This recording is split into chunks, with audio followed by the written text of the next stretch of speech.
Okay.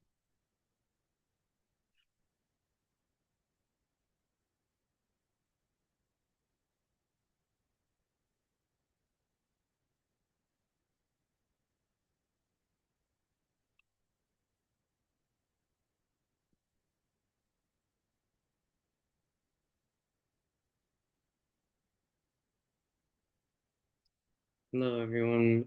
My name is Trevor Meyer, uh, and this is my reflection on my capstone course and my MA TESOL program here at Westcliff University. So, an overview of what we're going to go over through this video is who I am, changes in my teaching style that I've experienced, as well as changes in my teaching identity, and then who I want to become. So who I am, like I said, my name is Trevor Meyer. Everyone just calls me TJ, or the kids that I teach call me Mr. TJ. Um, I was born and raised in Sacramento, California. I moved out um, to Irvine, California to play volleyball. Uh, and I honestly didn't know whether I wanted to be in education or not. I just know I love working with kids, so I wanted to do that. Um, But as soon as I took a course here at Westcliff University in education, I just fell in love. And I knew exactly kind of what I wanted to do. My hobbies, other than volleyball, obviously, I love volunteering. I love hiking, camping. I'm a huge outdoors person. So anytime I can get outside and do something, I'm all for it.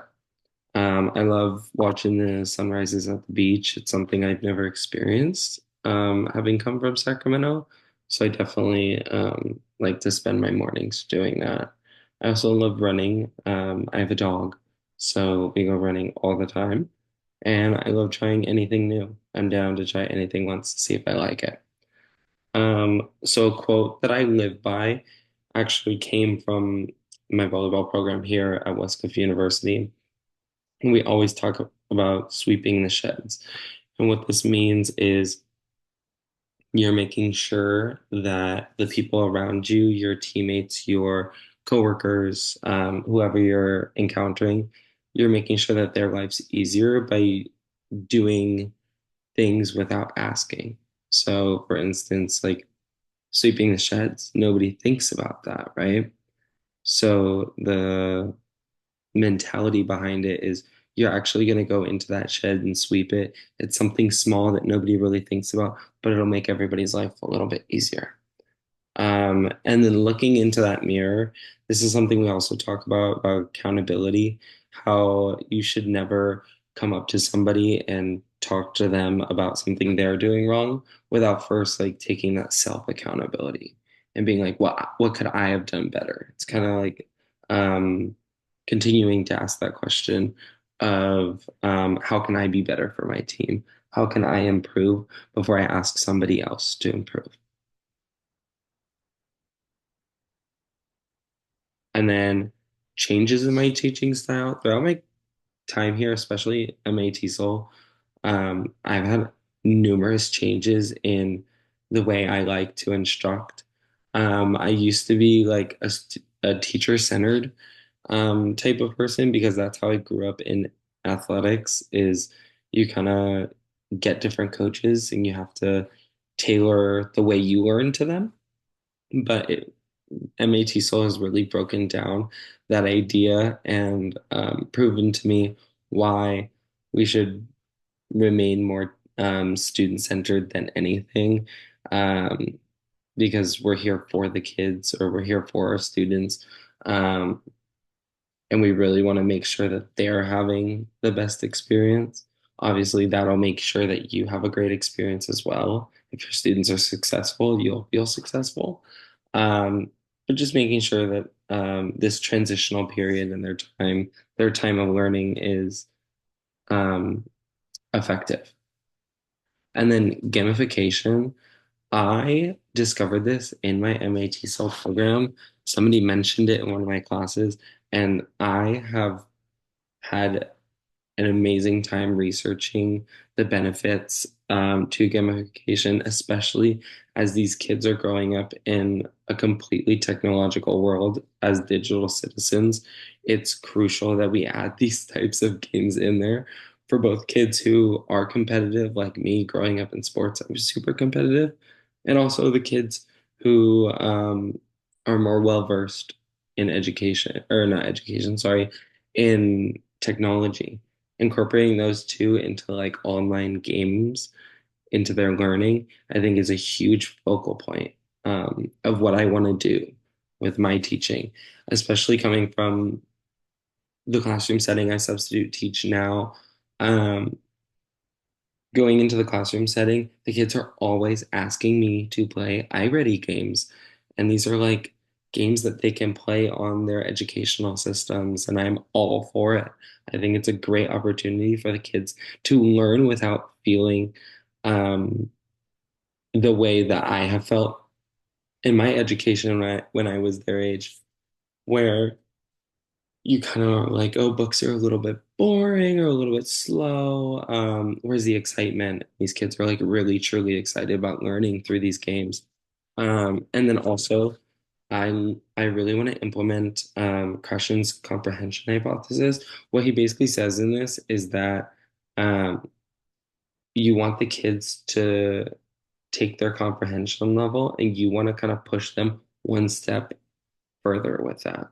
Um, so really trying to get them to explore their abilities and how fast that they can grow. That's a huge thing we talk about in the athletics world as well, is um, coming in with 100% as an athlete, coming in 100% with a student is truly only tapping into 90% of your potential. And it's the teacher or it's the coach's job to push that student or that athlete into that 100% realm. We get to push them 10% farther than they need to go, or in this instance, one more step farther than they think that they can go to truly understand where that breaking point could be for them.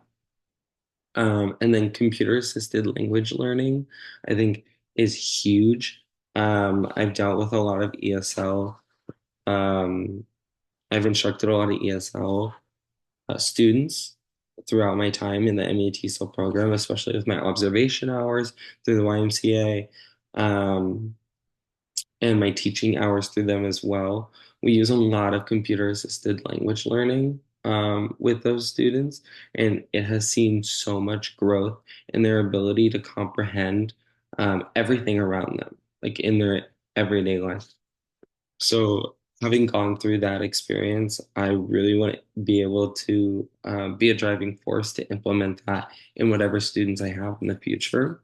And then differentiation through learning styles. This is kind of something I've always been a fan of, but I've never truly delved into it in a deep way. So I've done that through my MATSL program. You can see a lot of my assignments to do with this aspect.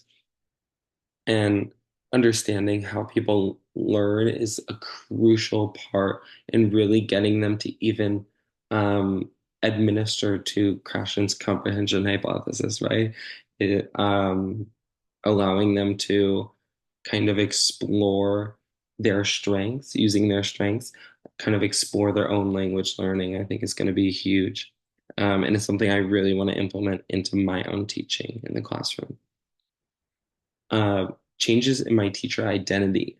I truly believe that throughout this process, I've become more aware and understanding. I used to think that teaching came easy to me, but going through this MATSL program and having so many of my colleagues be second language learners and have that firsthand experience, I truly had to work hard and understand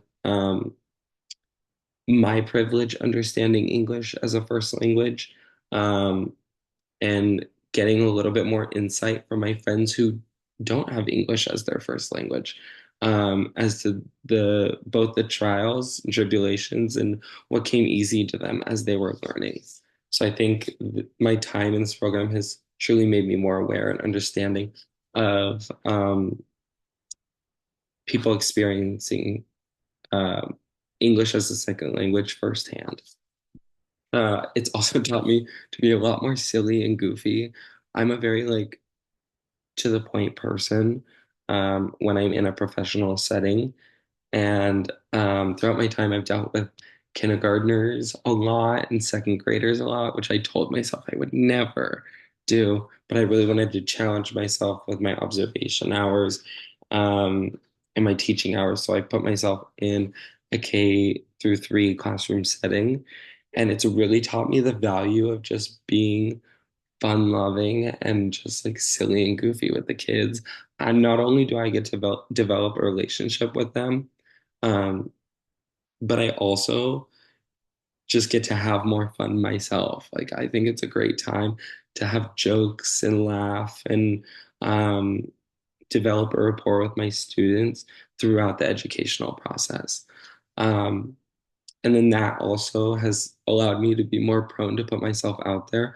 I never was a person who wanted to like look um look unprofessional or look like I'm having too much fun, I guess I could say. But through my time in the MAT program, I've truly like come into my own of like it's not like if I want the kids to put themselves out there, I want the kids to be goofy and silly and love education. I kind of have to start that for them and lead by example. That also leads me into my last point of I love backseat directing, and it's something that I've come up with, like the phrase for it at least. Um, Backseat directing has everything to do with I love the kids being the leaders of their own education. I want them to be at the forefront, deciding what direction they want to go in, and I want to be that little voice in the back of their head to maybe put my input on why I think they should or shouldn't take a certain direction, but ultimately allowing them to choose where they want to go in their educational path. And then who do I want to become? So that I've had to think about this a lot, but I want to be constantly growing. If it's anything that Westcliff has taught me here, it's that you're not just done once you're out of the classroom setting. If I want my students to constantly be learning, I have to understand that I'm also going to be constantly learning. It doesn't matter if I'm 20 years older than them or if I'm 2 years older than them. Like, I have to understand that I'm going to constantly be taught things from both my students as well as my colleagues around me in situations that we may encounter. Um, and then I also want to be someone who takes the time. I want to be somebody who takes the time to get to know my students, get to know who they are outside the classroom setting as well as inside, and takes the time to just listen to them. Sometimes teachers, we love to talk, we love to communicate this all of our knowledge to our students, but sometimes I want to be that person that just takes the time to just write it down. I learn from my students and I allow them to be the leaders in certain roles. And then I want to be someone who doesn't stop fighting for the students. A lot of what I've discovered throughout my observation and conversations with different instructors across the educational field, whether they're in the classroom or not, is that the educational system um, not devalues the student, but doesn't value them enough. And I've seen, unfortunately, a lot of these teachers give up on the fight. And I want to be somebody who doesn't stop fighting for my students and advocating for their education. And then I want to be somebody of comfortability. I want to be somebody that my students are not only okay with going to, but want to come to me with their problems and talk through them if that's what they desire. And then throughout my conversation today, I've talked about how I want to lead by example. I constantly want to be um, not only advocating for my students, but showing them the right way to act and the right way to be in and outside the classroom. And then I want to be somebody who's still sweeping the sheds and looking in that mirror. Like I said before, it's a super important part of who I am as a person now, since I've left Westcliff. And I want to kind of continue that into my classroom setting. And then I also, lastly, want to be somebody who takes time for themselves. I can only educate my students so well if I'm not being taken care of. I want to make sure that I'm taking the time to really understand me as a person and make sure I'm 100% good so I can come into the classroom with a positive mindset, ready for my students to learn, and ready to have fun in the educational atmosphere. And that's it. That's all I got. Thank you guys so much for watching, and I hope you have an awesome day. If you, or night, who knows when you're watching this. If you have any questions, feel free to look at my contact information and give me a hoot or holler. Thank you.